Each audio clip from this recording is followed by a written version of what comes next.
Hi అండి, అందరు నమస్కారం. నా పేరు కిరణ్. ఇప్పుడు మనం మాట్లాడుతున్నాం ఇల్లు ఇల్లాల పిల్లలు అలాగే గుండెండ గుడి గంటలో ఒక కామన్ పాయింట్ అయితే జరుగుతుంది సీరియల్లో. ఈ వారం అంతా ఒక కామన్ పాయింట్ అయితే జరిగింది. ఆ నగలు ఎవరు దొంగతనం చేశారు కనుక్కుందాం అనేసి మన ఒక పక్క బాలు అయితే ట్రై చేస్తా ఉన్నాడు. అలాగే ఆ నగలు ఎవరు మార్చారు, ఎవరు దొంగతనం చేశారు అనేసి ఇక్కడ ప్రేమ నర్మద అయితే ప్లాన్ చేస్తా ఉంటారు. అసలు ఇల్లు ఇల్లాల పిల్లల్లో ఇంకొక కామన్ పాయింట్ కూడా ఉంది. అది ఆల్రెడీ ఒక వీడియో అయితే చేసి పెట్టాను. చెల్లి బలే అనే కాన్సెప్ట్తో అయితే ఒక వీడియో చేశాను. ఆ వీడియో కూడా ఎవరైనా చూడుకున్నా అంటే ఖచ్చితంగా చూడండి. అలాగే ఛానల్ అయితే సబ్స్క్రైబ్ చేసుకోవడం అస్సలు మర్చిపోదండి. వీడియోని అయితే చివరి వరకు అయితే చూడండి. కొన్ని పాయింట్స్ అలాగే రివ్యూ కూడా మీకు అయితే ఇస్తాను. ఫస్ట్ గుండెండ గుడి గంటలు అలాగే ఇల్లు ఇల్లాల పిల్లల సీరియల్ గురించి రెండింటి గురించి అయితే మాట్లాడదాం. ఫస్ట్ ఇల్లు ఇల్లాల పిల్లల గురించి మాట్లాడేసిన తర్వాత గుండెండ గుడి గంటల గురించి అయితే మాట్లాడతాను. ఇల్లు ఇల్లాల పిల్లల సీరియల్లో వల్లి తను చేసిన తప్పు తను ఎలాగైనా సరే కప్పిపుచ్చాలనేసి వాళ్ళ అమ్మ ఐడియాలు ఇస్తా ఉంటే ఇక్కడ ఇంప్లిమెంట్ చేసుకుంటూ పోతానే ఉంది. కానీ ఆ రామరాజు గారి క్యారెక్టర్ చూస్తూ ఉంటే మాత్రం నాకైతే చాలా చాలా బాధ అయితే వేస్తూ ఉంది.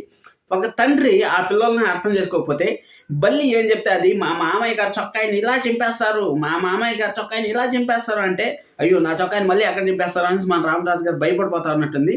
అసలు ఎంత ధైర్యం, ఎంత ఉత్సాహం ఉండే రామరాజు గారు అలాంటిది బల్లి చొక్కాయి చింపేస్తారు అన్న కొద్దికి మారిపోవడం నాకైతే అస్సలు నచ్చట్లేదు. సరే అనేసి మొత్తానికి అయితే పూజారి గారిని అయితే పిలుచుకొచ్చారు. మన నర్మదా ప్రేమ అయితే పూజారి గారు నాటకం అయితే ఆడారు. నాటకం ఆడితే జస్ట్ మనల్ని అక్కడ బల్లిని అయితే బాగా మామూలు టార్చర్ అయితే పెట్టరు, నెక్స్ట్ లెవెల్ అయితే టార్చర్ పెడతారు. కానీ బల్లి అంత ఈజీగా నమ్మిందా అంటే నమ్మదనే నాకు అనిపిస్తుంది. ఆ నగలు ఏమయ్యాయి ఎక్కడ అనేసి అక్కడ పోయి తవ్వితే మాత్రం తెలుస్తుంది. ఆ తవ్విన తర్వాత బల్లి నిజరూపం బయటపడుతుంది అంటే పడుతుందా మీరే కామెంట్ చేయండి. నేను కొన్ని పాయింట్స్ అయితే మీకు హింట్స్ ఇస్తాను.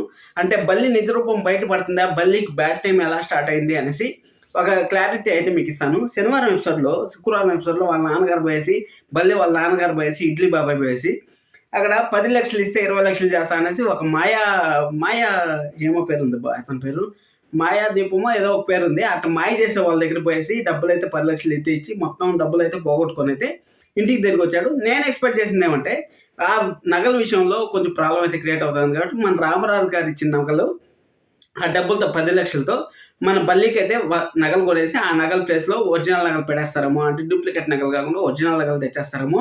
ఇక్కడ 10 లక్షలు పెళ్లికి తీసుకుని 10 లక్షలు అయితే భద్రావతి గారి దగ్గర నుంచి అయితే తీసుకునేసినారు.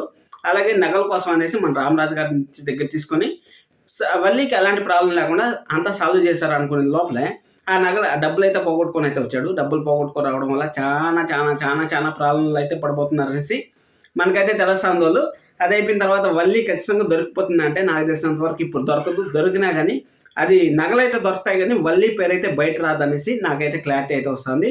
అలా గుండెండ గుడి గంటల సీరియల్లో మన మనోజు పాపం బాలు ఎన్ని రోజులు ట్రై చేస్తానంటే అన్ని రోజులు ట్రై చేస్తూ ఉంటుంది. ఎంత కావాలో అంత అలా ట్రై చేస్తూ ఉంటుంది. కానీ అక్కడైతే మన మనోజ్ కానీ ప్రభావతి గారు కానీ అస్సలు బయట పెట్టలేదు. ఒకసారి లాస్ట్ వీక్ అయితే మనం బయట పడిపోయినారు అనేసి అనుకున్నాం. బయట పడిపోయారు ఇంకా అబ్బా మనోజ్ భరతం పడతాడు అనేసి సత్యం గారు మనోజ్ భరతం పడతాడు అనుకునే లోపల ఇక్కడ మనోజ్ అయితే గట్టిగా ప్లాన్ చేసి ప్రభావతి గారు అయితే మీ ఫ్రెండ్ దగ్గర అప్పు తీసుకున్నా అని చెప్పరా అని టప్పా టప్పా టప్పా టప్పా ఇలా కొట్టి అక్కడ చెప్పే కొందికి ఇంకా సరే అనేసి మనోజ్ బాగా ఐడియాని పట్టుకొని నా ఫ్రెండ్ దగ్గర అప్పు తీసుకొని కట్టానమ్మా అనేసి అక్కడైతే చెప్పేస్తాడు. మన రోహిణికి అయితే నిజం తెలిసిందంటే అక్కడ డబ్బు తీసుకోలేదు మా ఆయన, డబ్బు వాళ్ళ ఫ్రెండ్ దగ్గర నుంచి తీసుకోలేదు, మీనా నగలు అమ్మేసి తీసుకున్నాడు అనేసి మన రోహిణికి అయితే చెప్పాడు. రోహిణికి చెప్తే రోహిణి ఇక్కడ వాళ్ళకి ఫుల్ సపోర్ట్గా అయితే ఉంది.